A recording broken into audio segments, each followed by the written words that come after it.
Ahmed, and Afar descent. The historical evidence presented by Mohammed Hassan Hinika's 2017 study is summarized herein below. 1. The authors, Jamaluddin and Hashim, argue that Imam Ahmed Ibn Ibrahim Algazi was an ethnic Afar, citing linguistic evidence and historical evidence.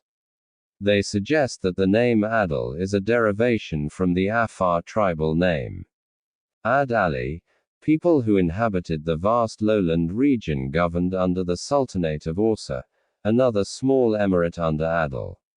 Indeed, the name Adal refers to the Afar as several historical evidences prove. It is also true that Imam Ahmed organized his military contingents largely from this group, at least at the initial stage of the Jihad.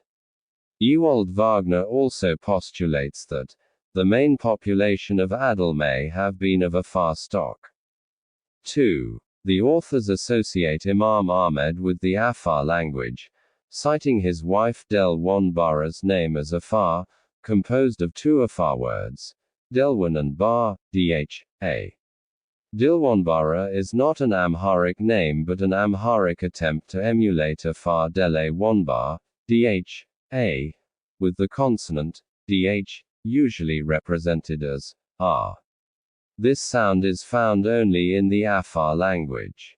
3. Another evidence presented by Jamaluddin Ibrahim and Hashim Jamaluddin for their assertion of Imam Ahmed's ethnic Afar origin is the role played by the Hala people. The authors claim that the Hala were one branch of the Afar people, which was why the Imam gave them an important position in the war. They further claim that still today the Hala exist among the Afar as numerical a minority and have held some government offices like Qadi. 4. Jamaluddin and Hashim suggest that the Imam was an ethnic Afar, with the Malasay group playing a significant role in his army. They are invincible and determined to die, possibly originating from the Gobad warrior group in the southern parts of the Sultanate of Awsa. Franz Christoph Muth suggests that the Malasay were an important force in Imam Ahmed's army, possibly an elite unit force with a cavalry fighting unit. In the Fatah, Imam Ahmed arranged his army with different Somali clans controlling the left and Hala the right, and with Imam Ahmed commanding the central army that is #Malasay. This suggests that the Malasay was an ethnic appellation for the Afar, indicating Imam Ahmed's identity. The soldiers were divided into different regiments based on ethnic identity, possibly due to language differences. Imam Ahmed himself spoke Arabic and some other local languages, which sources are unclear about. 5. The role the Afar played in the Jihad also gives some clue to Gragn, Ephilia, scion with the Afar. Ahmed Gragn frequently retreated to the lowlands beyond the escarpment whenever his forces faced defeats, and the lowland plowlands every accommodation and reinforcement for his force, including the safe passage of weapons from the ports.